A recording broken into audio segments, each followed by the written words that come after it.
নুপুরের দাম 1000 টাকা হলেও তার স্থান পায়, আর টিপের দাম 1 টাকা হলেও তার স্থান কপালে।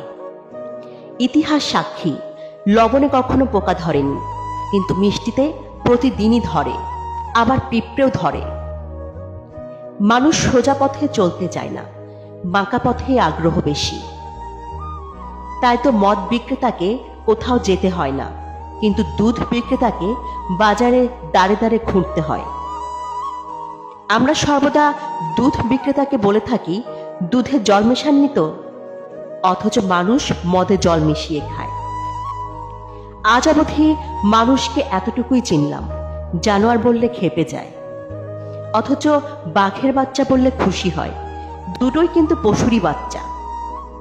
কচু পাতা দেখেছেন নিশ্চয়ই, উপরে সবুজ আর ভেতরে চুলকানিতে ভরা। ঠিক তেমনি কিছু মানুষ আছে, বাইরে থেকে দেখতে ভীষণ সুন্দর আর পরিপাটি, কিন্তু ভেতরটা আবর্জনায় ভরা। সাপ দুধ খেয়েও বিষ উগড়ে দেয়, আর গরু ঘাস খেয়েও দুধ দেয়। সুতরাং দোষটা খাবারের নয়, পার্থক্যটা স্বভাবের। নিজের যোগ্যতা নিয়ে কখনো অহংকার করবেন না। মনে রাখবেন, পাথর কিন্তু তার নিজের ওজনের জন্যই জলে ডুবে যায়। কি আজব এই দুনিয়া জানেন?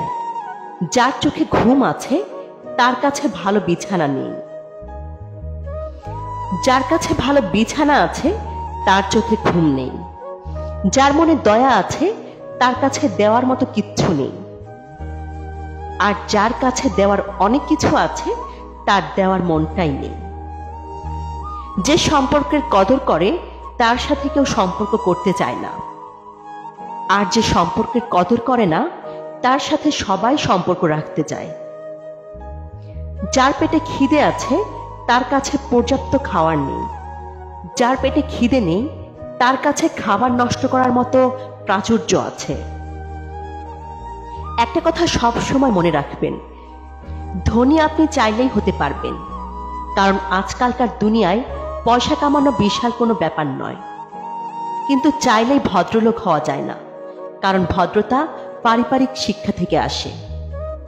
সেটা সবার নাও থাকতে পারে, তাই পারলে ভদ্রলোক হওয়ার চেষ্টাটা সবার আগে করবেন।